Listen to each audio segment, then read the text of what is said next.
नास्ट्रेडमस की भारतीय भतीजी ने आशावाद को स्वर देते हुए कहा था, लेबल सबके निकलेंगे, लेकिन निकलेंगे उसी के जो यहाँ खड़ा रहेगा। पेट्रोल में एथेनॉल के बाद अब देश में डीजल वालों की भी बारी आ गई है। डीजल में एथेनॉल नहीं मिलाया जा सकता, इसलिए आइसोब्यूटेनॉल मिलाया जाएगा, ऐसा कहना है सड़क एवं परिवहन मंत्री नितिन गडकरी का। ये कोई आज की बात नहीं, कुछ हफ्ते पहले की बात है। और आइसोब्यूटेनॉल का भी टेस्टिंग शुरू है।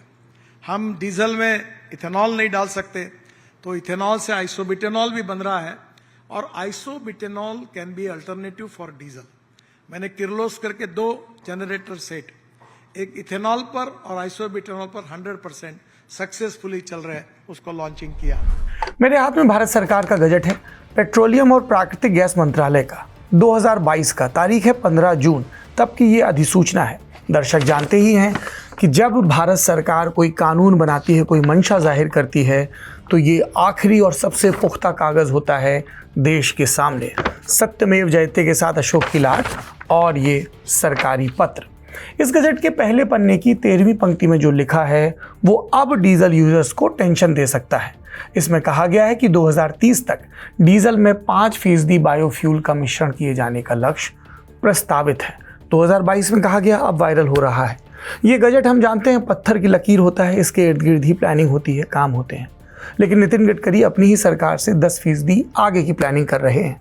क्या यहाँ भी भारत सरकार एथेनॉल की तरह डेडलाइन जंप करने की तैयारी में है? एथेनॉल 20 को लागू करने की डेडलाइन थी 2030, लेकिन 7 साल पहले 2023 में लागू करके अप्रैल 2025 में देश के पूरे ईंधन को E20 कर दिया गया। वैसे ही डीजल में 5% मिलावट का लक्ष्य 2030 का तय था, लेकिन 2026 में नितिन गडकरी 15% की बात करने लगे हैं। उन्होंने हाल ही में पेट्रोलियम मिनिस्टर हरदीप पुरी की उपस्थिति में कहा था, एथेनॉल को सीधे डीजल के साथ नहीं मिलाया जा सकता, इसलिए हम एथेनॉल से आइसोब्यूटेनॉल बना रहे हैं। आइसोब्यूटेनॉल डीजल का विकल्प बन सकता है। हमने 100% एथेनॉल और आइसोब्यूटेनॉल पर 2 जनरेटर सफलतापूर्वक चलाए हैं। इससे साबित होता है कि ऐसे इंजन बनाए जा सकते हैं जो इन ईंधनों पर चल सकें। गडकरी ने कहा कि सरकार डीजल में 15% आइसोब्यूटेनॉल मिलाने की तैयारी कर रही है। भारत के लिए बहुत बड़ा और महत्वपूर्ण कदम है, क्योंकि इससे गाड़ियों से निकलने वाला धुआं कम होगा, पर्यावरण साफ रहेगा और डीजल के लिए दूसरे देशों पर भारत की निर्भरता भी काफ़ी कम हो जाएगी, जिससे देश अधिक सुरक्षित और आत्मनिर्भर बनेगा। इसको बायोफ्यूल पुश कहा जा रहा है। कारण वही कि डीजल के लिए विदेशी आयात पर निर्भरता घटेगी, पैसा बचेगा, प्रदूषण घटेगा। पर सवाल जस के तस